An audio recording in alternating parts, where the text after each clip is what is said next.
মনে করছে বুড়ো হয়ে গেছে, সুর নাই, মনে হয় 14 বছরের পোলা। কথা ঠিক আছে?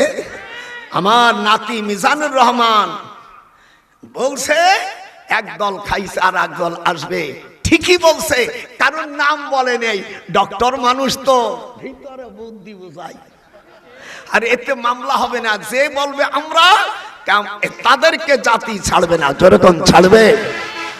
আমার শ্বশুরের ছাত্র মতিয়ার রহমান নিজামী, আমার শ্বশুর বাড়ি পাবনা, এদিক তাকান।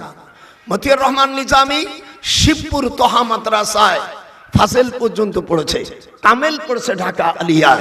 আমার শ্বশুর তখন প্রিন্সিপাল, আমার শ্বশুর প্রিন্সিপাল, আমার শ্বশুরই ছাত্র। সুবহানাল্লাহ।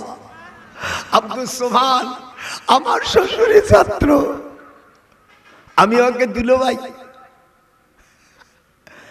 মুজাহিদ আমার ফরিদপুরের ছেলে, দুটো মন্ত্রণালয় পেয়েছিলেন।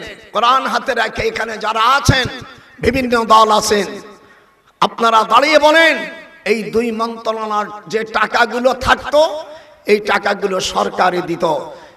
যে সচিব ছিল, যে কয়জন সচিব আমাকে বলছে, স্যার আমি তো আর সচিবকে স্যার বলতে পারি না, যেহেতু আমি তো ইউনিভার্সিটি ছাত্র, ওরা আমার ছাত্র।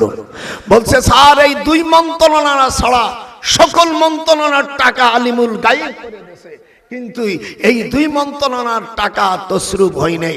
সেটা হলো কৃষি মন্ত্রণালয়, আর একটা হলো সমাজ কল্যাণ মন্ত্রণালয়।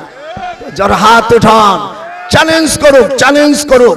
দেখেন এই কয় মাস যা হইছে, আমি নাম বলবো না, ব্যারিস্টার ফারহানা, আমি গেছিলাম হবিগঞ্জ, সে আপনারা ফেসবুকে দেখছেন, তারপর মিডিয়া দেখতেছেন, বলছে আমরা মিডিয়া আমরা কেন্দ্র পাঠাইছে, কোনো দেই নেই। মাদ্রাসার বালুর টাকা চেয়ারম্যান আত্মসাৎ করেছে, সব রেকর্ড আমার কাছে আছে। আয় হ্যাঁ, গায়ে বাদাই কেউ নেবেন না, প্লিজ ফরগিভ মি।